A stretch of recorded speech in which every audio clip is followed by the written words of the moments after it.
ഞാൻ നമ്മുടെ രാഹുൽ മാങ്കൂട്ടത്തിൻ്റെ പോസ്റ്റുകൾ വായിക്കുകയായിരുന്നു.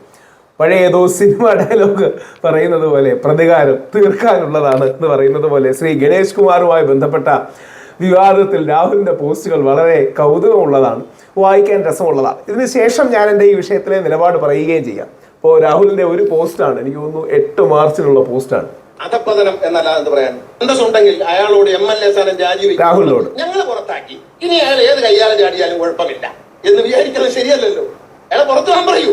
ഞങ്ങളുടെ യൂറോപ്പിൽ കിട്ടിയ ഈ MLA സ്ഥാനം രാജിവെക്കൂ എന്ന് പറയാൻ ഒരു തവണ ധൈര്യമാണ്. എന്തോ ഒരു പേടിയുണ്ട്, എന്തോ ഒരു സാധനം ഏതാ ഉണ്ട്. അധപ്പതനം എന്നല്ലാതെ എന്ത് പറയാൻ. രാഹുലിന്റെ അടുത്തൊരു പോസ്റ്റ്, ഇതിന്റെ പ്രശ്നമേ ഞാൻ ഇതാണ് പലപ്പോഴുമായി പറയുന്നത്, ഈ സ്ത്രീ വിഷയങ്ങള്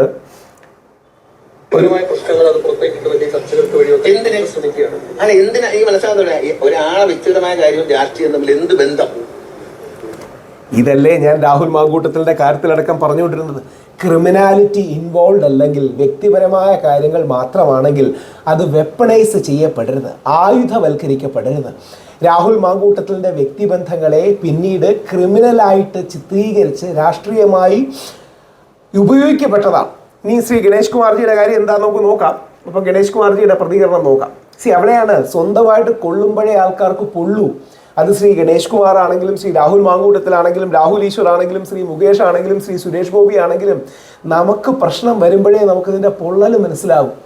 ഏതെങ്കിലും രീതിയിൽ എതിർ പാർട്ടിയിൽ നിൽക്കുന്ന ആൾക്കാർക്ക് നേരെ ആരോപണം വരുമ്പോൾ CPM ആണെങ്കിൽ കോൺഗ്രസും BJP യൂസ് ചെയ്യും, BJP ആണെങ്കിൽ കോൺഗ്രസ് CPM യൂസ് ചെയ്യും, അല്ലെങ്കിൽ എന്താ പറയുക കോൺഗ്രസ് ആണെങ്കിൽ CPM BJP യൂസ് ചെയ്യും, അല്ലെങ്കിൽ ഏത് പാർട്ടി യൂസ് ചെയ്യും. അങ്ങനെ യൂസ് ചെയ്യുന്ന ഒരു കൾച്ചർ നമ്മുടെ നാട്ടിൽ മാറണം. അതാണ് അതിലെ ഏറ്റവും പ്രധാനപ്പെട്ട വിഷയം. അപ്പം ശ്രീ ഗണേഷ് കുമാർ പറയുന്നത് അദ്ദേഹത്തിൻ്റെ വ്യക്തിപരമായ കാര്യമല്ലേ എന്നാണ്. ഇത് തന്നെയല്ലേ രാഹുൽ മാങ്കൂട്ടത്തിൻ്റെ കാര്യത്തിൽ സംഭവിച്ചത്. അവർക്ക് തമ്മിൽ വ്യക്തിപരമായ ബന്ധം ഉണ്ടായിരുന്നു. പിന്നീട് ആ വ്യക്തിപരമായ ബന്ധം തെറ്റിയപ്പോൾ അതിനെ ക്രിമിനലായി ചിത്രീകരിച്ച് പോലീസിനും കൂടെ ഒത്താശ ചെയ്ത് ഇല്ലാത്ത കള്ളക്കേസുകളെല്ലാം ഉണ്ടാക്കി വ്യാജ പരാതികൾ ബാംഗ്ലൂരിൽ നടക്കുമ്പോൾ എഴുതി മേടിച്ചുകൊണ്ട് വന്ന് ഈ രീതിയിൽ അത് ചെയ്യുന്നത് ശരിയല്ല എന്നാണെന്ന് സൂചിപ്പിച്ചത്. എന്തിനാ ഈ മനസ്സിലാകുന്നില്ല. ഒരാളെ വ്യക്തിപരമായ കാര്യവും രാഷ്ട്രീയം തമ്മിൽ എന്ത് ബന്ധം? കറക്റ്റാണ്, വ്യക്തിപരമായ കാര്യവും രാഷ്ട്രീയം തമ്മിൽ എന്ത് ബന്ധം. പക്ഷേ രാഹുൽ മാങ്കൂട്ടത്തിനെ അതിൻ്റെ പേരിലാണ് മാസങ്ങളോളം വേട്ടയാടിയതും അല്ലെങ്കിൽ MLA സ്ഥാനം ഒഴിയണമെന്ന് പറഞ്ഞതും. ഇത് തന്നെയാണ് ശ്രീ മുകേഷിന്റെ കാര്യത്തിൽ അല്ലെങ്കിൽ ശ്രീ സുരേഷ് ഗോപിയുടെ കാര്യത്തിൽ. ഒരാൾ മദ്യപിക്കുന്നത് രാഷ്ട്രീയ അയാളുടെ സൗകര്യം, അയാളുടെ സൗകര്യം. പിന്നെ മറ്റേ ആളെ കുറിച്ച് പറഞ്ഞ കാര്യം എൻ്റെ അടുത്ത് മറ്റേ IVF നടത്തുന്ന കടകളിലെ പാലക്കാട് ഭാഗത്തുള്ള എല്ലാ IVF നടത്തുന്ന സ്ഥാപനങ്ങളും അടച്ചു. അവിടെയാണ് അതിന്റെ പ്രശ്നം. ശ്രീ ഗണേഷ് കുമാറും കിട്ടുന്ന അവസരത്തിൽ തന്റെ എതിർ പാർട്ടി അല്ലെങ്കിൽ ഗണേഷ് കുമാർ ശ്രീ LDF-നോട് നിൽക്കുന്ന ആളാണ്, രാഹുൽ കോൺഗ്രസിന്റെ UDF-നോട് നിൽക്കുന്നതാണ്. അങ്ങനെ രാഹുലിനെ കിട്ടുന്ന അവസരത്തിൽ കരിവാരത്തേക്കാൻ ഉപയോഗിക്കുന്നു, തിരിച്ച് നമ്മൾ ഉപയോഗിക്കുന്നു, അങ്ങോട്ടും ഇങ്ങോട്ടും ഉപയോഗിക്കുന്നു. ഈ പരിപാടി നമുക്ക് നിർത്തണം. കാരണം ഇദ്ദേഹം വന്നോടി പിന്നെ ഇദ്ദേഹം നോക്കിക്കോളും. ഈ ആഘോഷം നടത്തുന്ന സ്ഥാപനങ്ങളും അടച്ചു. നാളെ രാഹുലിന് ഇതേപോലെ തിരിച്ചു പറയാൻ പറ്റില്ലേ? രാഹുൽ അത് തന്നെ തിരിച്ചടിക്കുകയും ചെയ്തു. പത്തനാപുരത്തെ KSRTC മന്ത്രിയല്ലേ, KSRTC ബസ്സൊന്നുമല്ലല്ലോ എല്ലാവരെയും വിളിച്ചു കയറ്റാൻ. അവിടെയാണ് നമുക്ക് എല്ലാവർക്കും കൂടെ ചേർന്ന്, അതായത് 2 യാർഡ് സ്റ്റിക്സുകളാണ് ഉണ്ടാകുക. ഒന്നെങ്കിൽ നമുക്കൊരു യാർഡ് സ്റ്റിക്ക് മാനദണ്ഡം സ്കെയിൽ വെക്കണം. ഇവരുടെ വ്യക്തിപരമായ ജീവിതമാണ്, നമ്മൾ ആരും ഇടപെടണം. പൊതുസമൂഹമോ മാധ്യമങ്ങളോ ഗവൺമെൻറ്റോ ഇടപെടരുത്. ക്രിമിനാലിറ്റി ഇൻവോൾവ് ചെയ്തിട്ടുണ്ടെങ്കിൽ, ഉദാഹരണത്തിൽ ഫോഴ്സ് ഇൻവോൾവ് ചെയ്തിട്ടുണ്ടെങ്കിൽ, ഏതെങ്കിലും രീതിയിലുള്ള ക്രിമിനൽ കുറ്റം ഇൻവോൾവ് ചെയ്തിട്ടുണ്ടെങ്കിൽ അത് കോടതി തീരുമാനിക്കട്ടെ. ഇതൊരു പൊസിഷനാണ് അല്ലെങ്കിൽ നിലപാടാണ്, അല്ലെങ്കിൽ യാർഡ് സ്റ്റിക്കാണ്. നേരെ തിരിച്ച് മറ്റൊരു നിലപാടിലേക്ക് എത്താം. ഇവരെല്ലാം സാമൂഹിക പ്രവർത്തകരാണ്, രാഷ്ട്രീയ നേതാക്കളാണ്, ജനനേതാക്കളാണ്. അതുകൊണ്ട് തന്നെ ഇവർക്ക് വേറൊരു യാർഡ് സ്റ്റിക്ക് ആവശ്യമാണ്. ധാർമ്മികതയുടെ സദാചാരത്തിൻ്റെ ഒരു യാർഡ് സ്റ്റിക്ക് ആവശ്യമാണ്. People in positions of power, അധികാര കേന്ദ്രങ്ങളിൽ ഇരിക്കുന്നവരാണ്. അതുകൊണ്ട് അവർ ഇത്തരം കാര്യങ്ങളിലേ ഏർപ്പെടരുത്. ഇതിൽ ഏതെങ്കിലും ഒരു യാർഡ് സ്റ്റിക്ക് അല്ലേ നമുക്ക് പറ്റൂ. രാഹുൽ മാങ്കൂട്ടലിൻ്റെ കാര്യത്തിൽ ഒരു യാർഡ് സ്റ്റിക്ക്, ശ്രീ ഗണേഷ് കുമാറിൻ്റെ കാര്യത്തിൽ വേറൊരു യാർഡ് സ്റ്റിക്ക് എന്ന് പറ്റൂ. അപ്പോൾ ആ ഒരു യാർഡ് സ്റ്റിക്കിലേക്ക് നമ്മൾ എത്തണം. രണ്ടും അടച്ചു, സത്യമല്ലേ? ഡോക്ടർമാർക്ക് പണിയില്ലാതായി, രണ്ടും അവരെ ഏറ്റെടുത്തു. അത്തരം ആളുകളാണോ ഇതിനകത്ത് അഭിപ്രായം? ഇനിയും തിരിച്ച് രാഹുൽ മാങ്കൂട്ടത്തിൽ ഇതിന് പകരമായിട്ട് പറയും KSRTC ബസ്സിന്റെ കാര്യം. 5000 പ്രണയങ്ങളുള്ള ആളാണ് എന്നെ കുറിച്ച് പറയുന്നത്. 5000 എന്നുള്ള ആലങ്കാരികമായി പറഞ്ഞതായിരിക്കും. അപ്പോൾ ഇതാണ് ഇതിലെ പ്രശ്നം. നമുക്ക് ഈ സ്ത്രീ വിഷയങ്ങളെ നമ്മൾ പുരുഷന്മാർ, അത് ഏതാണെങ്കിലും, അത് A ആണെങ്കിലും B ആണെങ്കിലും C ആണെങ്കിലും, അൺലെസ് ക്രിമിനാലിറ്റി ഈസ് ഇൻവോൾവ്, നമ്മൾ ഇത് വെപ്പണൈസ് ചെയ്യരുത്. അവർക്ക് വേണ്ടി നടക്കുന്നവന്മാരല്ലേ അഭിപ്രായം പറയാം.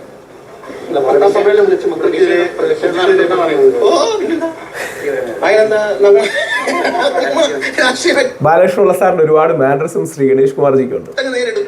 വേറെ കാര്യം എന്ത്, വാർത്താ സമ്മേളനം വിളിച്ചാൽ നിങ്ങൾ വാർത്ത കൊടുക്കും, അത് കാണും, ചിലർ വിശ്വസിക്കും, ചിലർ വിശ്വസിക്കത്തില്ല. എന്റെ വോട്ട് കൊടുക്കും, നിങ്ങൾക്കൊരു സംശയം. പത്തനാപുരത്തുകാർക്ക് എന്നെ അറിയാം, 25 കൊല്ലമായിട്ട് എന്നെ അറിയാം, എന്റെ എക്സ്റേ വരെ അവർക്കറിയാം. ഞാൻ എന്ത് ചെയ്യും, ഞാൻ ഇവരോടൊക്കെ എത്ര സ്നേഹത്തോടെയാണ് പെരുമാറുന്നത് അവരോട് ചോദിക്കും. ഞാനങ്ങ് പോയി കഴിഞ്ഞാൽ അവരോട് ചോദിക്കും ഞാൻ എത്ര സ്നേഹത്തോടെ പെരുമാറും. അവരെ ഓരോരുത്തരുടെയും വ്യക്തിപരമായ കാര്യങ്ങളിൽ ഇടപെടുന്നവരാണ്. അപ്പം ഇത് നമ്മുടെ ഉമ്മൻചാണ്ടി സാറിനെതിരെ ശ്രീ ഗണേഷ് കുമാറിന്റെ ചില ആരോപണങ്ങളുണ്ടായിരുന്നു. ശരിയാണോ തെറ്റാണോ എന്നൊന്നും എനിക്കറിയില്ല. അപ്പോൾ ആ വിഷയത്തിലടക്കം രാഹുൽ മാങ്കൂട്ടത്തിൽ ഉമ്മൻചാണ്ടി സാറിന്റെ ഫോട്ടോ ഒക്കെ ആയിട്ട് ആ മനുഷ്യൻ നീതിമാനായിരുന്നു എന്നൊക്കെ പറഞ്ഞു. ഇവിടെയാണ് നമ്മൾ ഈ സ്ത്രീ വിഷയങ്ങൾ ടോട്ടലി നിർത്തുന്ന ഒരു രാഷ്ട്രീയത്തിലേക്ക് എത്തണമെന്നാണ് എൻ്റെ അഭ്യർത്ഥന.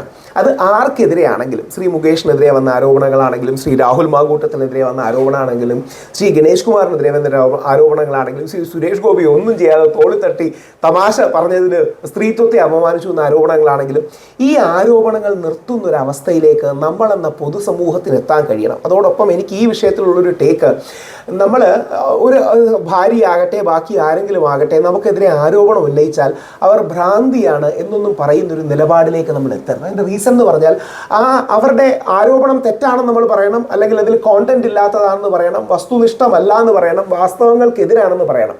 പക്ഷേ ആ വ്യക്തിയെ ക്യാരക്ടർ ഡീമീൻ ചെയ്യരുത്. അഥവാ അവർ ഭ്രാന്തിയാണ്, അല്ലെങ്കിൽ അവർക്ക് മനോരോഗമാണ്, അവർക്ക് മെൻ്റൽ സ്റ്റെബിലിറ്റി ഇല്ല തുടങ്ങിയ കാര്യങ്ങൾ പറയരുത്. എനിക്ക് തോന്നുന്നു അത്തരം കാര്യങ്ങളിൽ നിന്ന് ശ്രീ ഗണേഷ് കുമാർജി പിൻവാങ്ങുമെന്ന് തോന്നുന്നു. അദ്ദേഹം വളരെ മുതിർന്ന നേതാവാണ്, നല്ല മിടുക്കനായ KSRTC മന്ത്രിയും മികച്ച പൊതുപ്രവർത്തകനും ഒക്കെയാണ്. അതൊന്നും ആർക്കും, എനിക്ക് തോന്നുന്നില്ല ആർക്കും എതിരഭിപ്രായം ഉണ്ടാകും.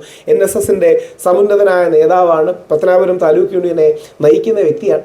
അപ്പോൾ അദ്ദേഹത്തിനെതിരെയോ അല്ലെങ്കിൽ രാഹുൽ മാങ്കൂട്ടത്തിനെതിരെയോ വേറൊരാൾക്കെതിരെയോ ആരോപണം വന്നാൽ ആ സ്ത്രീക്ക് വട്ടാണ്, ഭ്രാന്താണ്, മനോനില തെറ്റിയതാണെന്ന് പറയുന്നത് പ്പുറം വസ്തുതാവിരുദ്ധമാണ്. ഞങ്ങൾ തമ്മിൽ പ്രശ്നങ്ങളുണ്ട്, സൗന്ദര്യ പിണക്കമൊന്ന് ലളിതമായിട്ടും അല്ലെങ്കിൽ കുടുംബ പ്രശ്നമൊന്ന് വലുതായിട്ടും തുടങ്ങിയ കാര്യങ്ങളുണ്ട്. അപ്പം ഇത് വളരെ സങ്കീർണമായൊരു പ്രശ്നമാണ്. പുരുഷന്മാരെ അടിക്കാനായി തീവ്ര ഫെമിനിസ്റ്റുകൾ പലപ്പോഴും ഈ വടി ഉപയോഗിക്കാറുണ്ട്. ഇതിൻ്റെ ഏറ്റവും വലിയ കൗതുകം പുരുഷന്മാർ തന്നെ, നമ്മൾ ആണുങ്ങൾ തന്നെ പരസ്പരം അടിക്കാൻ ഈ വടി ഉപയോഗിക്കുന്നു എന്നുള്ളതാണ്.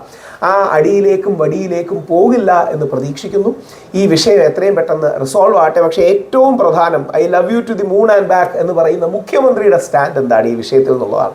നമ്മുടെ ബഹുമാനപ്പെട്ട മുഖ്യമന്ത്രിയെ എന്താണ് ഇതിലെ സ്റ്റാൻഡ്? അദ്ദേഹത്തിൻ്റെ മകളായ ശ്രീമതി വീണ വിജയനെ അടക്കം ശ്രീ ഗണേഷ് കുമാറിൻ്റെ ഭാര്യ ശ്രീമതി ബിന്ദു മേനോൻ അറിയിച്ചു എന്ന് ആണ് നമ്മൾ പത്രമാധ്യമങ്ങളിലൂടെ അറിയുന്നത്. അവരുടെ സ്റ്റാൻഡ് എന്താണെന്ന് നോക്കണം. ഒരു പുരുഷനും ആക്രമണം നേരിടാതിരിക്കട്ടെ, എല്ലാവർക്കും സംരക്ഷണമുള്ള ഒരു സ്റ്റാൻഡിലേക്ക്, സ്വകാര്യ ജീവിതത്തിൽ ഇടപെടേണ്ട എന്നൊരു സ്റ്റാൻഡിലേക്ക് നമുക്ക് എത്തിച്ചേരാനാകട്ടെ.